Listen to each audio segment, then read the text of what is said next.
Ako ang Kuya E.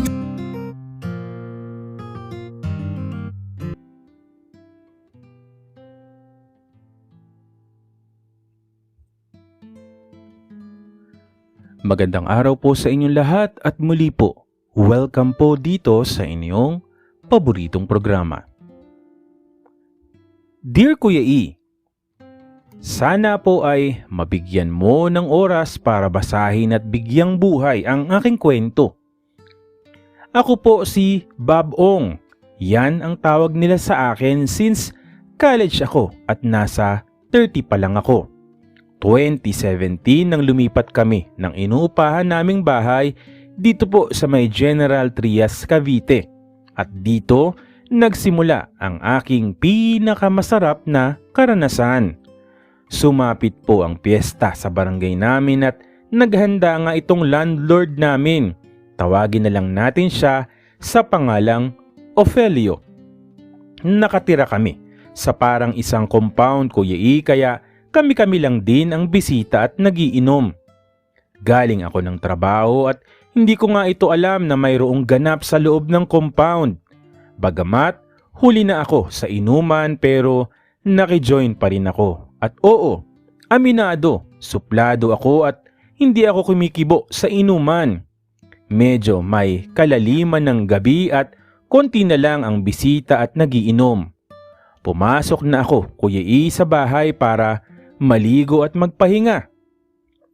Pagdungo ko sa bintana ay inaabangan na ako ng landlord namin at parang gusto pa akong patagayin at hinahanap nga raw ako nito sa bayaw ko. Siyempre nakikisama ako, Kuya E. Umupo ulit ako at tumagay na lamang muli. Dahil nga hindi ako sanay uminom, nalasing ako at parang hindi ko na kaya, pero dahil kaharap ko at panay taas ng kamay itong landlord ko, napapasabay pa rin ako. Dahil sa kalasingan, Kuya E, nakikipagtitigan na ako sa landlord namin at panay ngiti at tango namin ito. Naman ito sa akin, nagpapahiwatig ng kakaiba. Sinubukan kong hubarin ang tsinelas ko at inilapat ko ang mga paa ko sa mga paa niya. Hindi niya ito inalis. Nagpapahiwatig na gusto niya ang ginagawa ko. Taas baba kong minamasahi ang kanyang binti gamit ang mga paa ko at para akong kinukuryente. Sa sobrang sarap ay first time ko yun at madalas sa babae ko ito ginagawa. Natapos na nga ang lahat sa pag-inom at nagligpit na kami. Nang ako na lang ang mag-isa ay may narinig akong boses sa likuran ko at ang sabi, "Papasok ka ba sa loob?" Agad akong humarapat nang nakita ko ang landlord ko. Tumambad sa mukha ko at napatango na lang ako, sabay sabi ko ay opo. Agad akong pumasok, Kuya E, at sinara ang pinto. Pumasok ako at diretso akong humiga sa kama niya na malambot at malamig. Lasing ako at umiikot ang paningin ko. Ramdam kong may pumasok din at may naglock ng pinto at agad kong naamoy ang bango or pabango ng aking landlord. Yes, Kuya E, may edad na ang landlord ko. Nasa 58 na siya that time. Pero bakas sa katawan at ang kisig at lakas ng karisma niya. Hindi may tatanggi na nasa kanya ang hinahanap ko sa isang partner and mahilig sa bata, Kuya E. Hindi pala kasi nakalagay ito, hindi ako mahilig sa bata. Daddy's only discreet, ayaw sa malambot. Malaki ang tiyan at boses, tatay. Nasa kanya na lahat kaya hindi ka makakatanggi. Balik tayo sa senaryo na yon. Yes, Kuya E, tumabi na siya sa akin at nakita kong naghubad na siya ng short at nakabrief lamang. At nakita ko rin na nakapoint ang kanyang sandata sa sobrang tigas nito at ako'y umusog na nga nang makahiga na siya. At bigla niya akong hinawakan at hinalikan sa labi. Ramdam ko yung bigat niya habang nasa ibabaw ko at nagpasakop na ako. Na siya namang gusto ko rin na gawin niya yun sa akin. Hinalikan niya ako sa leeg, labi dibdib maging sa aking mga nipples at bahagyang pinipilit niyang bumaba para sisiri ng aking paps na hindi pa nakatayo. At di ako nagkamali Kuya E, kanyang ginawang mikropono. At natapos ang sandaling yon, nag-usap kami at sinabi niya sa akin na ang suplado ko raw at ang hirap daw batiin.